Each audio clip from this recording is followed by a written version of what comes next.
Nakatakdang iharap ng House Prosecution Panel ngayong araw sa impeachment trial ni Vice President Sara Duterte ang ikalawang testigo na si National Bureau of Investigation o NBI Regional Director for Bangsamoro Autonomous Region in Muslim Mindanao, Attorney Jeremy Lotok. Ito ang kinumpirma ni House Prosecution Spokesperson at Lanao del Sur Representative Zia Alonto Adjong na tututok ang testimonya ni Lotok sa resulta ng investigasyon ng NBI kaugnay ng naging banta umano ni VP Sara kay Pangulong Ferdinand Marcos Jr., First Lady Liza Araneta Marcos at dating House Speaker Martin Romualdez.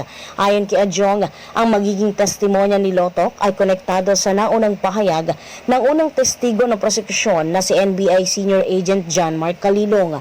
Matatandaan sa naging testimonya ni Calilong noong unang linggo ng impeachment trial, sinabi niya na siya ang nag-authenticate ng mga video recording at pang digital evidence kaugnay ng online press conference ng Vice Presidente noong November 23, 2024 kung saan inihayag nitong may nakausap umano si VP Sara na papatay sa tatlong nabanggit na matataas na opisyal.